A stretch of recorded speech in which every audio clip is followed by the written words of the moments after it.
As the Nuggets have taken firm control of the series, it's time to examine a particular part of their offense that yields some of their best highlights. It's not the Jokic post-up, despite his incredible touch while dealing with contact, or the Jamal Murray pick and roll, even though his floater game is elite. What I want to focus on is the cut, when two players share a moment to exploit the defense's weaknesses and hook up on a play that yields an easy shot that gets coaches cheering and the other team calling timeout. Let's get to the splashy highlights first, the lob play. The Nuggets know that the Heat want to be aggressive with Murray on the Jokic ball screen, so he strings it out to the baseline to force the mismatch. This causes two help defenders to stare at Jokic, and as he shrugs Vincent off his hip, he's thinking shot, but has a window to see Gordon hanging out on the weak side block. As soft as his touches in the floater, it's the same way with his lobs. This is basically pure triangle offense as they run pinch post action to the left side.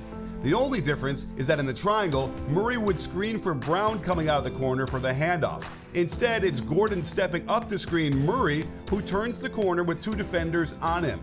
I don't mind Jimmy rotating up to Jokic and his slow release from three, but Duncan Robinson cannot just leave this guy all alone under the hoop. What a pass, and an even better finish with the reverse alley-oop.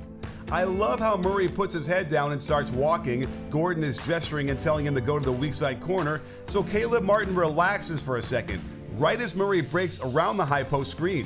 While the lob pass itself was off target, it served its purpose to get the ball safely to the cutter as Gordon eventually finishes the shot. Setting a ball screen and then getting the flare screen is a role usually reserved for a sharpshooting guard, but the Nuggets run Jokic through it, and when Bam goes for the shot fake, Love has no choice but to stop the ball. While it's Jimmy's rotation to sink down to Gordon, there was no way he was stopping this perfectly placed lob. The best way to combat a defender that fronts the post is to turn it into a ball screen, which means Bam is in no position to help defend, and with two shooters in the perimeter, there is no help as KCP lobs it for another Gordon slam. In last night's game, the Heat continued to blast Murray out of the Jokic ball screen. This was a mistake in Game 3, and it continued to be a mistake in Game 4. The key is Gordon is the weak side corner, putting Jimmy in an impossible position defensively. I love the pass fake to Jokic by KCP. Two defenders converge, leaving a free run out of the left corner for Gordon and an absolutely perfect pass from KCP. Let's keep examining how the corner became the runway for so many other successful cuts to the hoop. Here's another pick and roll where Murray draws two defenders. While Duncan Robinson is worried about the 2-on-1 he's dealing with, it's Lowry who is showing early help 12 feet from his man, one pass away. Murray can see this the whole way and adds the shot fake in the air to maintain defensive focus on him before dropping it to Michael Porter Jr. for the one-handed slam. They targeted Kevin Love in the pick and roll, knowing Butler would also stay with the ball for maximum support. Murray targets Love as if he's his only defender. Great spin move to split the double just as MPJ begins his cut out of the corner. Strus actually sees it in time, but takes the wrong angle to cut him off. I'm sure Murray is finishing his spin thinking reverse layup, but feeling Love all over his back, he is now facing the cutter, and because he jumped in the air, Jimmy is thinking contest the Murray shot as MPJ finishes the easy layup. The Heat consistently helped off shooters in the corner all playoff long. The gamble paid off big time against the Celtics, who simply could not capitalize on all the wide open corner threes as their percentage on these shots plummeted from their regular season average. But this method isn't going to work against the Nuggets, who ranked 20th in corner three-point field goal attempts during the regular season because they wouldn't just stand in the corner. And I don't want you to just stand in the corner either when there's such an exciting platform to visit called Whatnot, a live social shopping app that combines an auction house with a social media platform where you can buy sports cards, vintage tees, sneakers, Pokemon cards, watches, and much more. These auctions are a social event as you can watch, comment, interact, and then buy what you see on screen. In fact, I'll be hosting a live watch party during Game 5 on Monday with tons of cards to sell at great deals. So click on my link below, download the Whatnot app, and I'll see you during Game 5 to offer X's and O's insights you won't get anywhere else, all while auctioning off cards you won't find anywhere else. It's been far too easy for Denver to run the Murray-Jokic pick and roll towards a filled corner. Strus isn't really helped to show against the ball, leaving a free run by Porter Jr. and a beautiful interior pass to get it to him for a tough finish. Against the Heat zone, it's a little harder to get those cuts from the corner, but in a 1-3-1 alignment, the Nuggets backscreen the weak side wing, allowing Jokic to connect with Brown for another dunk. I really like the concept on this play. The faster Murray attacked off the Jokic ball screen, the more defenders had to rotate to him. I count 3 on this play, but check where the window is open for the pass. It's not where Gordon is, but by throwing a gentle bounce pass here, Gordon can step over and grab it and finish easily with the cram shot.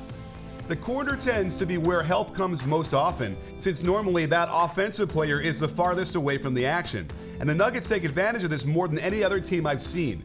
Gordon must be getting influenced by Jokic as he gets up into the air and stares a hole in Bruce Brown. Watch Jimmy completely get sold on this before Gordon spies Christian Brown, who had started cutting before Gordon got in the air, and they get the easy layup to extend the lead. One thing Murray knows coming around the inside ball screen is that he'll have 2 defenders on him.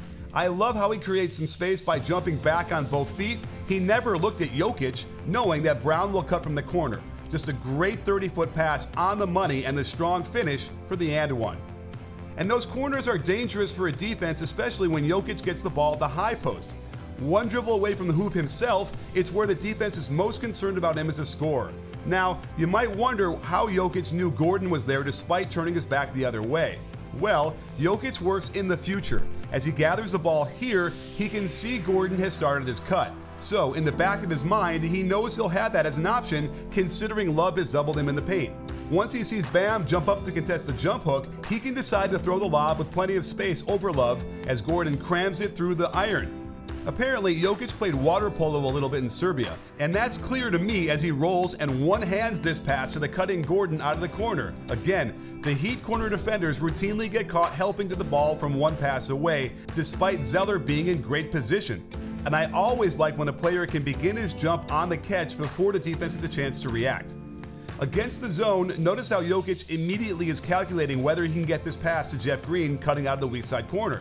When nothing is open, they half-heartedly run the pick and roll, and now Jokic immediately targets Jeff Green again since he knows Robinson can't get down there in time. By using his height advantage, he puts the pass right over Bam's head, softly, so Green can make the easy catch and lay it in. When the Nuggets went to horns in Game 1, they got a couple of fantastic cuts, as Vincent thinks Murray is going to run off a Gordon pin down, but these two have been together too long and know exactly what to do. They invert Gordon and Murray's positions to start, and it turns into a back screen that was so open, Jokic could think twice about it and still get Murray the ball for a rim-rousing dunk. Sadly, we haven't seen the Nuggets run this since, and I'd recommend putting it back in the playbook for Game 5. A couple of other cuts they've gotten have probably made the Heat defense feel, well, defenseless. They didn't run zone once in Game 4. Maybe because the Nuggets know they can go down low to Jokic and then have cutters from both the weak side corner and the wing. Jokic has his pick, and he chose wisely. This team is special, since it's not just Jokic and Murray who can throw excellent dimes. Gordon sees the curl by Murray, realizes Bam isn't going to offer support, and throws a one-handed needle threader that leads the receiver right to the goal, surprising Jimmy and letting the Heat know they don't have a chance. At some point, the Heat's calculated gamble that overloading their defense to the ball would come back to haunt them. And this Nuggets team is the perfect antidote. As they've been together for so long, they know when to cut, where to look, and how to deliver, which will lead them all the way to Denver's first ever title.